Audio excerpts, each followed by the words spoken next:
At the edge of a dying sunset, as the desert wind howled like a wounded spirit, rancher Cole Maddox stumbled upon a sight that would haunt his life for decades. A young Apache girl hanging from a cottonwood tree, her body limp, her breath barely a flicker. She should have been dead. By every law of man and nature, she should have been gone.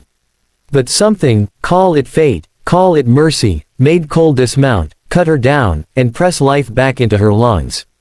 He didn't know her name. He didn't know her story. But he knew one thing: leaving her to die was something he could never do. She lived. For 3 days she lay in his cabin, clinging to life like a lone ember refusing to go dark. When her eyes finally opened, he expected hatred or fear. Instead, she looked at him with a strange mix of confusion and fierce pride. She couldn't speak much English, and he knew only a few Apache words, but gratitude needed no translation.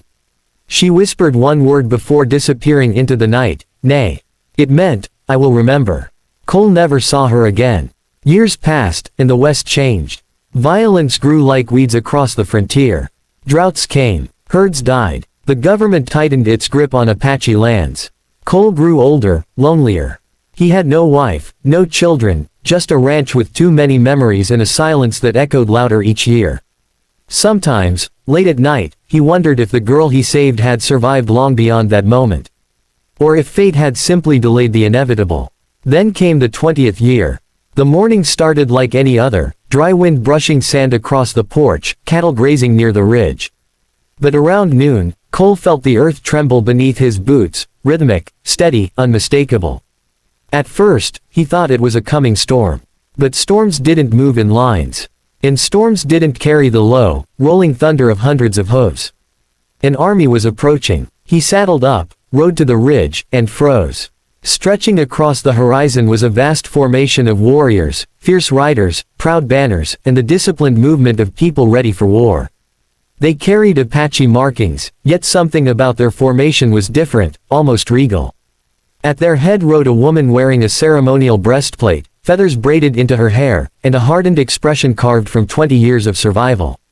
He didn't recognize her at first.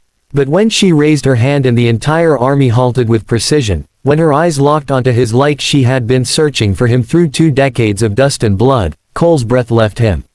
It was her, the girl he saved, grown now, tall, commanding, a leader. She rode down the ridge alone, stopping only a few feet from him, her eyes scanning his weathered face. For a moment, neither spoke. Time folded in on itself, collapsing 20 years into a single beating heart. I said I would remember, she finally whispered. Her name, she told him, was Tazeline, a voice that returns. When he saved her, she had been the sole survivor of a massacre. Her family destroyed, her people scattered. She had wandered, learned, fought, and grown. Eventually, she united several fragmented Apache bands who had lost their leaders. She became not just a warrior, but a symbol, a living thread stitching broken tribes back into a nation.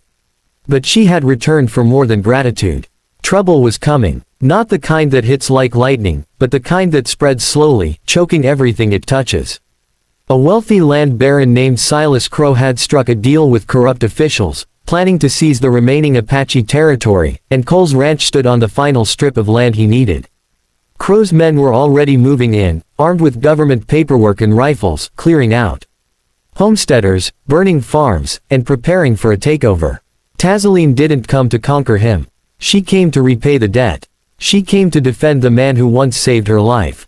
But Cole wasn't ready. He had never asked for help. He wasn't used to it.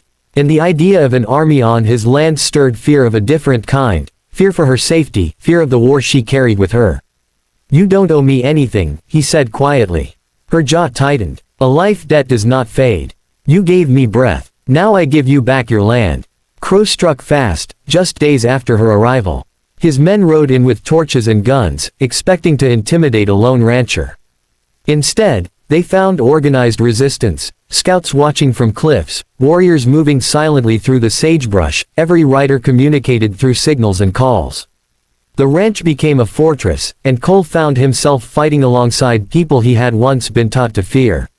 He learned their ways, their discipline, their honor. And he learned more about Tazeline, her loneliness as a leader, the burdens she carried, the scars that war left on her soul.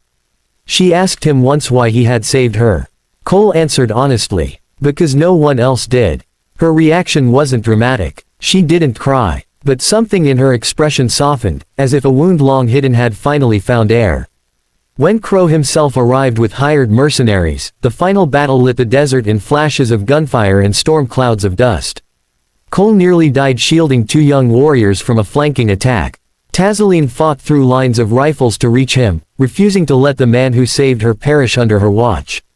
In the end, Crow was defeated, not killed, but exposed. Government agents, pressured by the resistance and fearing a native uprising, withdrew their false claims. The lands remained with their rightful people. Cole's ranch endured, but the war left everyone changed.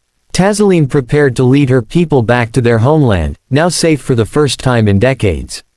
Cole watched her from the porch, knowing she belonged to a world far larger and wilder than anything he could offer. Yet before she left, she wrote to him one final time. "You saved me once," she said softly. "This time, we saved each other."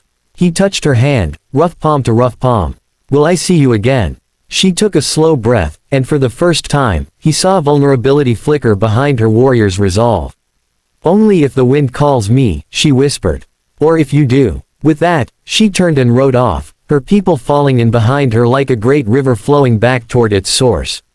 Cole stood on the ridge long after the dust cleared, the desert silent once more. But something inside him had changed. His ranch was no longer a place of old ghosts.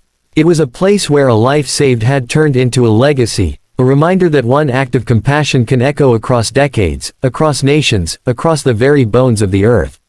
And whenever the wind swept in from the east, he swore he could hear a distant whisper in Apache.